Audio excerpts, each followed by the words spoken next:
Hello everybody, this is Avidan with another video preaching the word, and however you want to call preaching. I'm just reading the Bible. 1 Samuel 16:7 says, "But the Lord said to Samuel, do not look on his appearance or on the height of his stature, because I have rejected him. For the Lord sees not as man sees. Man looks on the outward appearance, but the Lord looks on the heart." You see this replete throughout the Bible, talking about the heart. Now we can't judge the heart, because it is the Lord that looks on the heart. What else do I have here? Same thing here in Jeremiah 17 verses 9 to 10. "The heart is deceitful above all things and desperately sick. Who can understand it?" It's a good quote. Maybe I should be listening to that more. "I, the Lord, search the heart and test the mind to give every man according to his ways, according to the fruit of his deeds."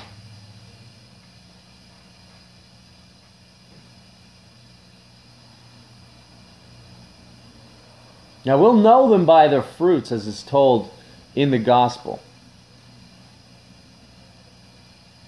But as for being able to judge their heart, to search their heart and test their mind, we do not have the power.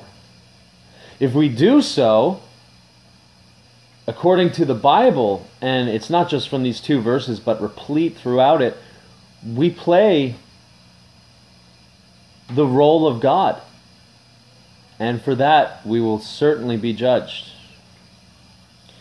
Going to Matthew 23, chapter 23, 25 to 26 are the verses.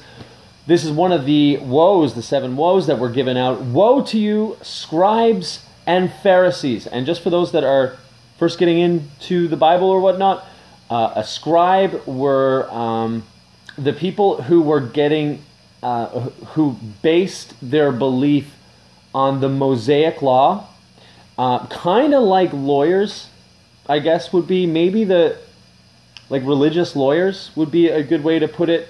When there were complex disputes with the laws that you read in Exodus and whatnot, they would be the ones that had the wisdom and the understanding, not really, but they believed that they had the understanding to tell the difference between right and wrong by their education, their manly education in law, in the Mosaic law, which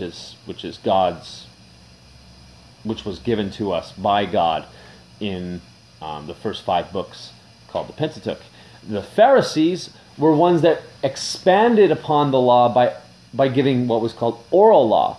And this was, well, you can read through the Bible that you don't add to God's word. So this is Jesus speaking to them. "Woe to you, scribes and Pharisees, hypocrites." Now a hypocrite came from the type of actor, you know, the two faces with yeah, these were those people, and they would put on these different faces as they were acting. Could be in a comedy, could be whatever. But essentially they're double-faced, two-faced. That's what the word hypocrites comes from.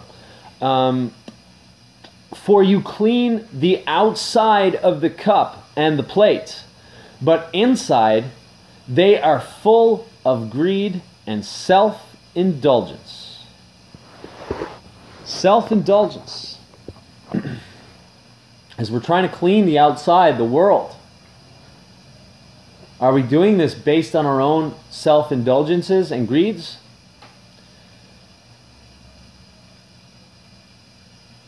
I think it's something that we need to ask the Lord to search our heart for, because maybe we can't even tell that. As according to Jeremiah, the words in Jeremiah 17, it is desperately sick without cure, that we can't understand it. This is why we need God to search our heart in order to clean the inside of our plate and the cup. You blind Pharisee, first clean the inside of the cup and the plate, that the outside also may be clean.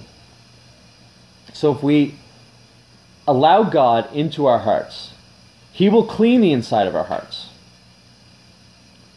And the outside works will show for that after.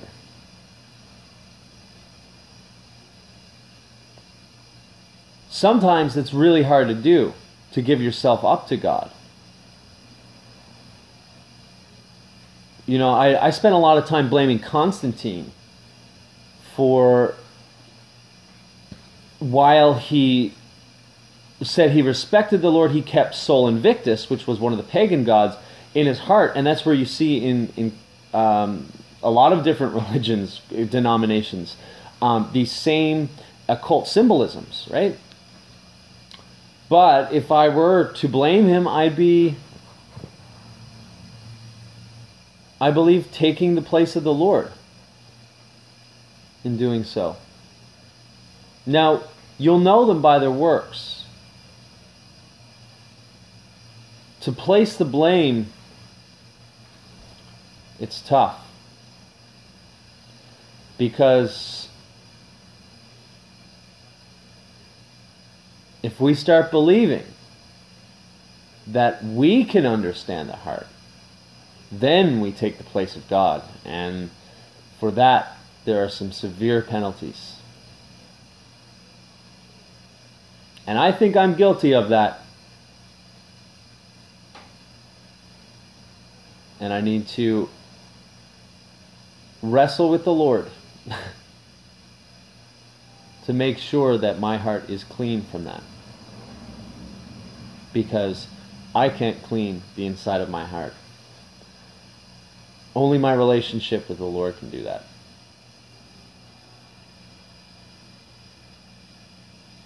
Anyways, just thought that'd be an interesting message. Keep your head in the Word, folks. This is Avidan. May God's peace, grace, and love be with you all. And may we seek His wisdom.